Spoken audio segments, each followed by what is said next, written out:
Grand Park artists. How are you today? I hope that you're ready to create. I hope that you've been creating at home already. I want to talk with you about creating artwork at home because you might not have some of the same supplies that I'm using or supplies that we use in the classroom all the time, and that's okay. Use the supplies that you have, even if it's just lined notebook paper and a pencil. That'll work. It really will. I have a few demonstration videos and projects I'll be sending your way. I hope that you enjoy making them along with me. Please remember, our artwork is probably not going to look the same because we're different people, and that's okay. That's the best part about making artwork is all the different pieces that I get to see from all my different students. I would love to see your work. You can share it with me on Artsonia. All you need is the Artsonia app on a smartphone or an iPhone. If you download that app, you'll be able to upload any artwork you make. Artwork from my demonstrations or artwork that you make on your own. I'll show you how to do that. There is a slide that describes the steps on how to do that, and I would love to see what you're creating. Again, please just have fun, enjoy these demonstrations, share your artwork with me, and I hope to see you soon. Bye. All right, today I'm going to make a radial design. That's a design that can be turned, and the design is the same no matter which way you turn it. To start though, I'm going to talk about the materials I'm using. I'm going to use just plain white paper, but any paper will do. I'm going to use a pencil. I like to outline my designs with a Sharpie, but that's optional.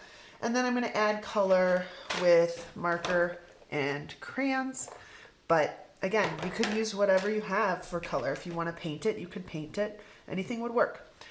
Now, the rectangular shape, although it is symmetrical, it doesn't have radial symmetry because right now, these two sides are long, these two sides are short, and when I turn it, it changes it. Now these two sides are short and these two sides are long. So I need my paper to be a square. And there's an easy way to do that, to change this into a square without having to measure or guess. And I'm just gonna fold a corner down, and I wanna line it up with the edge of the paper, and then this should be a nice point here. You might need a little help with that, so if you want to ask a grown-up or an older brother or sister. So before I fold it and crease it, I'm checking the edge of the paper lines up with the other edge right there. This is a nice point.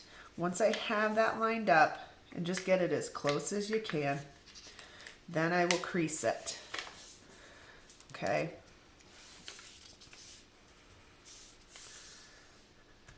So it should look like this. There's a point. I took this corner, I folded it down so that this edge of the paper will line up with that one. And now I have this little extra piece. That part's going to get cut off. So I'm going to take a pencil and carefully trace that edge onto there. And you can open it up, and this part you're going to cut off.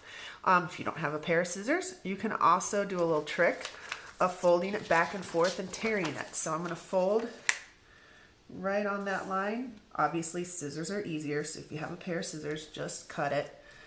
But this works too.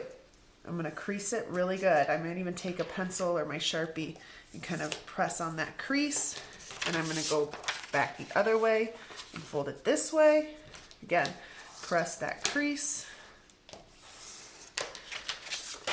and just kind of go back and forth a couple times. It weakens that spot so it's easy to tear it. I used to do this trick back when I was a kid, and I would make those fortune tellers because you had a square piece of paper to make fortune tellers. Okay, then I should be able to rip it pretty easily. Okay. Take a little tear. I'm holding this down with one hand and just ripping that off slowly, going down that line. All right, now I have a square piece of paper. All right. Okay, I'm going to fold it in half and open it, turn it, and fold it in half to make 4 different spaces. Now to make this have radial design, each little square here, I'm gonna do the same thing on each design. I'm gonna start with a circle to trace. You can just use anything you have that's circular. I found this cereal bowl in my house, so this will work. It's plastic, it's not gonna break. And I'm gonna line that up, get my pencil, and trace this. I wanna make sure it's even on all sides because that's what makes it radial. It's the same on all the sides.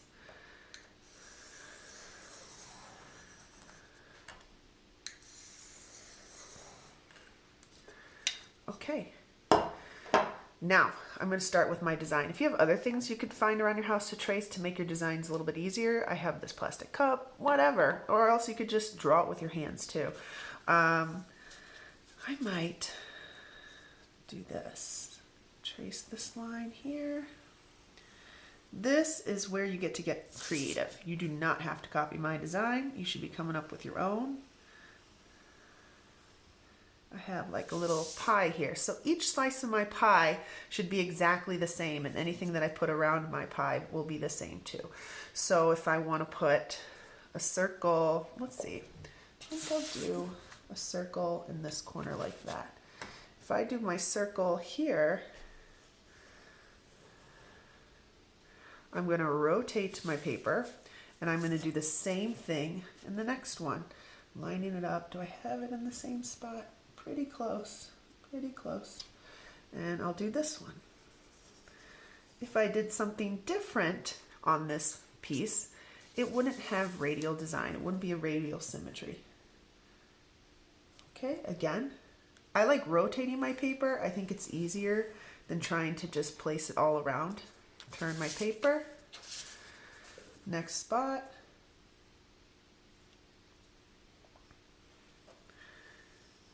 And you don't have to trace items. Like I said, you can draw them in as well. I think what I'll do now,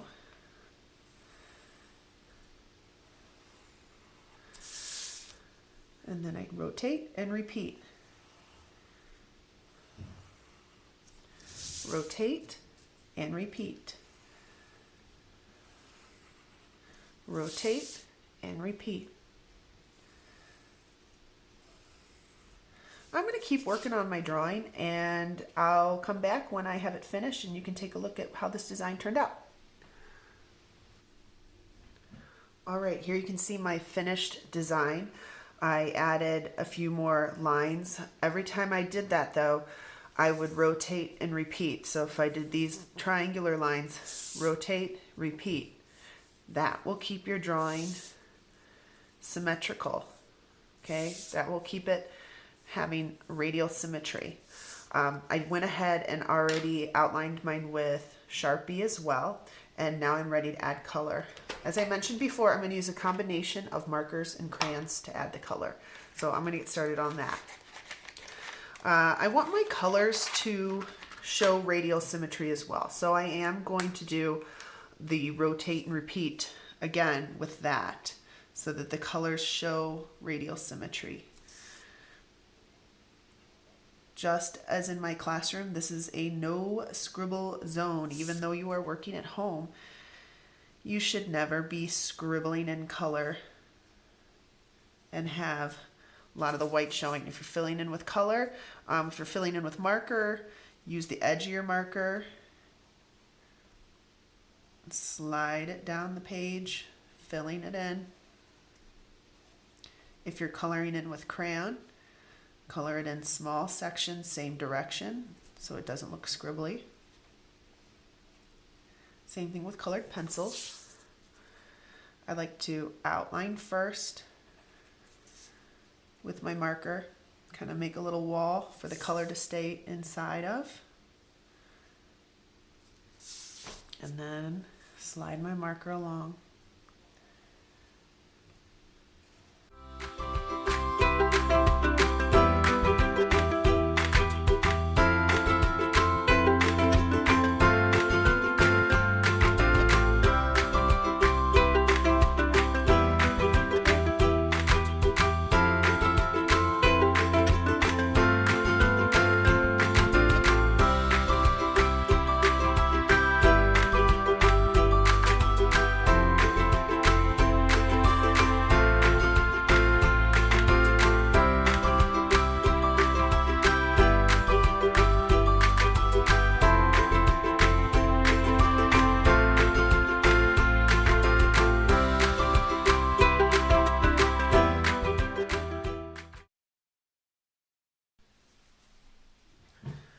So I have finished the coloring on my project here.